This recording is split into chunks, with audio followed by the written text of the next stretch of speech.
Hay historias que sobreviven siglos, y no porque sean perfectas, sino porque esconden preguntas que jamás dejamos de hacernos. ¿Qué es la realidad? ¿Qué tan lejos puede llegar un ser humano guiado únicamente por sus sueños? ¿Y qué pasa cuando la línea entre la imaginación y el mundo real se rompe, no en silencio, sino con una espada levantada contra gigantes que no existen? Hoy no vas a escuchar solo el resumen de una novela del siglo de oro. Vas a entrar en la mente de un hombre que decidió crear su propio destino, incluso cuando todos juraban que estaba loco. Un hidalgo pobre, sin aventuras, sin gloria, sin un nombre que alguien recordara. Hasta que un día tomó una decisión que muy pocos se atreven a tomar.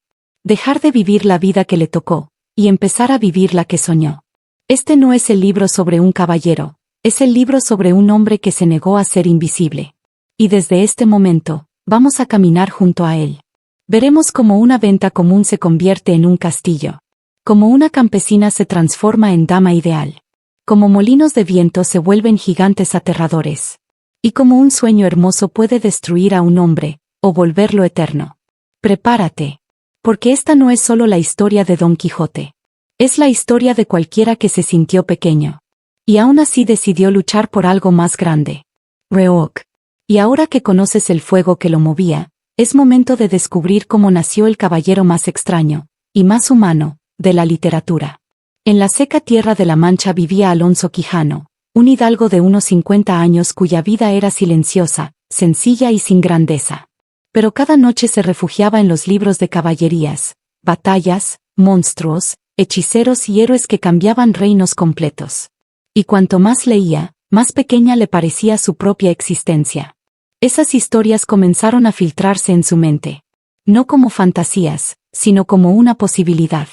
Un modelo de lo que su vida podría haber sido. Hasta que un día tomó la decisión que cambiaría todo. Dejar de ser Alonso Quijano. Eligió un nombre nuevo, Don Quijote de la Mancha. Rescató una armadura oxidada de sus antepasados. Tomó una lanza que apenas podía sostener. Y a su caballo, viejo y flaco, lo rebautizó Rocinante.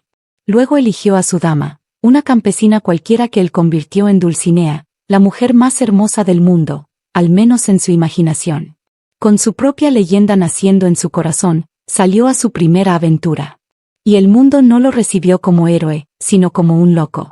Confundió una venta con un castillo, al ventero con un noble, y la ceremonia que lo armó caballero fue una broma improvisada que él tomó como sagrada. Si este fue su primer paso, imagina el desastre, o el milagro, que vendría cuando intentara salvar a su primera víctima. Don Quijote, sintiéndose un héroe, escuchó gritos en el campo. Era Andrés, un joven atado mientras su amo, Juan Aldudo, lo castigaba. Don Quijote no preguntó, no escuchó razones, simplemente asumió que había encontrado una injusticia que debía corregir. Apuntó su lanza, exigió que el castigo terminara y obligó al amo a prometer que dejaría en paz al muchacho y le pagaría lo que debía. Don Quijote creyó cada palabra. En cuanto se marchó, Aldudo desató toda su furia y golpeó a Andrés peor que antes. El acto heroico del caballero solo empeoró la vida del muchacho. Pero Don Quijote siguió su camino orgulloso, convencido de haber hecho el bien. La siguiente prueba no sería contra un joven indefenso, sino contra un grupo de comerciantes que no tolerarían sus delirios. Don Quijote exigió a unos comerciantes que reconocieran a Dulcinea como la mujer más hermosa del mundo. Uno de ellos, entre risas, pidió ver su retrato. Esa simple frase hirió el orgullo del caballero como un puñal. Cargó contra ellos, pero Rocinante resbaló y Don Quijote cayó al suelo. Los comerciantes lo golpearon sin miramientos y siguieron su camino. Un vecino lo encontró maltrecho y lo llevó de vuelta a su aldea. Sus amigos, el cura y el barbero, comprendieron que la locura había tomado el control, y así comenzó una batalla silenciosa contra su peor enemigo, sus propios libros. El cura y el barbero entraron en su biblioteca y quemaron gran parte de sus libros de caballerías, esperando curarlo. Pero Don Quijote no necesitaba libros para imaginar. Su fantasía ya estaba instalada en su corazón. Fue entonces cuando conoció a Sancho Panza, un campesino práctico y codicioso que aceptó ser su escudero a cambio de la promesa de gobernar una ínsula. Así nació una de las parejas literarias más célebres. El soñador y el realista. Juntos iniciaron la segunda salida del caballero, Y la primera gran prueba de esta salida sería la batalla más famosa de toda la historia.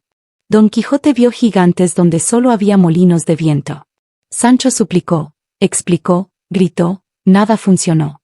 El hidalgo cargó contra uno de ellos. El molino giró, rompió su lanza y lo lanzó por los aires. Derrotado y adolorido, Don Quijote buscó una explicación que mantuviera vivo su sueño.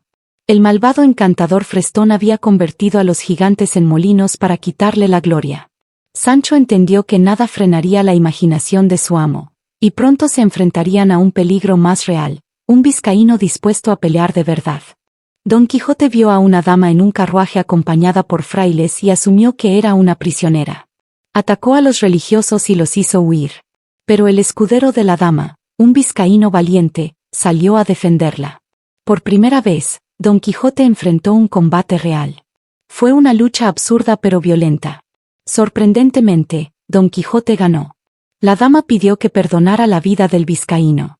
Él aceptó, con la condición de que el hombre fuera a rendir homenaje a Dulcinea, pero lo que esperaba al caballero y a su escudero no era gloria, sino una cadena brutal de humillaciones. Rocinante intentó acercarse a unas yeguas y fue golpeado por arrieros, que también atacaron a Don Quijote y Sancho. Regresaron a la venta heridos. En la noche, Don Quijote creyó que Maritornes estaba enamorada de él. Era solo un encuentro secreto con un arriero, quien golpeó ferozmente al hidalgo y a Sancho. Luego, Don Quijote preparó el bálsamo de Fierabrás y terminó enfermo.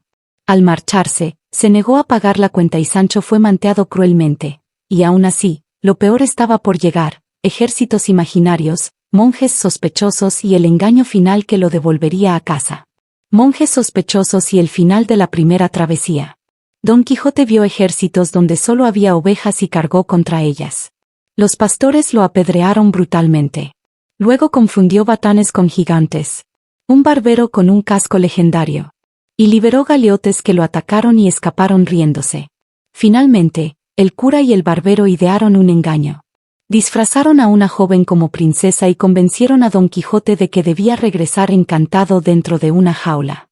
Sancho, agotado, permitió el engaño. Así terminó su primera gran aventura. Con heridas reales, ilusiones intactas y la promesa silenciosa de volver. Gracias por escuchar. Si esta historia te tocó, suscríbete y continúa este viaje literario con nosotros.